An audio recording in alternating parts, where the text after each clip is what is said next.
இப்போ காலிஃப்ளவர் வச்சு ஒரு சிம்பிளான குருமா எப்படி பண்ணுறதுன்னு பார்க்கலாம்.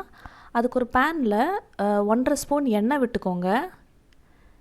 எண்ணெய் சூடாகட்டும். சூடானதும் ஒரு 1/2 ஸ்பூன் ஜீரகம் போட்டுக்கலாம்.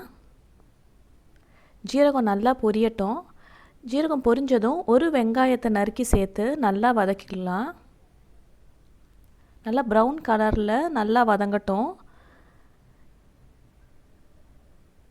நல்லா சுருங்கி வந்துருச்சு.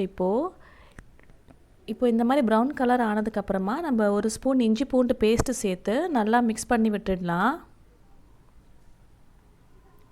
இதில் இப்போ நம்ம மசாலா தூள்லாம் சேர்த்துக்கலாம். மஞ்சள் தூள், 1 ஸ்பூன் மிளகாத்தூள், 1/2 ஸ்பூன் கரம் மசாலா, 1/2 ஸ்பூன் மல்லித்தூள், 1 ஸ்பூன் காஷ்மீரி சில்லி. இது ஆப்ஷனல் தான், நான் ஒரு கலருக்காக தான் சேர்த்துக்கிறேன். வேண்டான்னா விட்டுடலாம். இது எல்லாத்தையும் நல்லா வதக்கிக்கோங்க.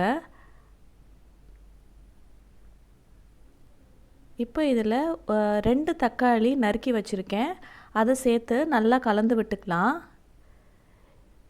இப்போ வெங்காயம் தக்காளியும் நல்லா ஒன்றோட ஒன்றா சேர்ந்து நல்லா தொக்கு மாதிரி சேர்ந்து வரணும். அந்த அளவுக்கு நல்லா மிக்ஸ் பண்ணி விட்டுடலாம்.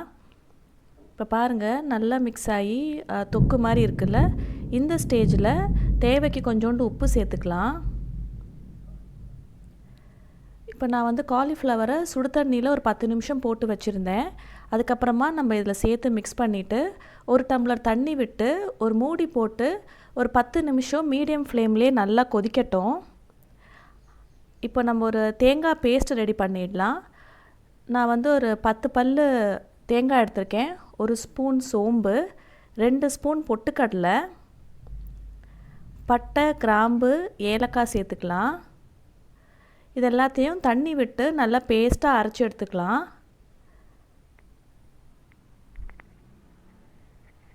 இப்போ ரெடி ஆகிடுச்சு. இப்போ கிரேவி நல்லா கொதிச்சிருக்கு.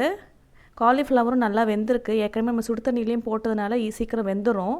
இப்போ நல்லா கொதிச்சுக்கிட்டு இருக்கு. இதில் இப்போது நம்ம தேங்காய் பேஸ்ட்டு சேர்த்து நல்லா கலந்து விட்டுக்கலாம். இந்த ஸ்டேஜில் உங்களுக்கு தண்ணி வேணும்னா ஒரு 1/2 டம்ளர்லேருந்து 3/4 டம்ளர் சேர்த்துக்கோங்க.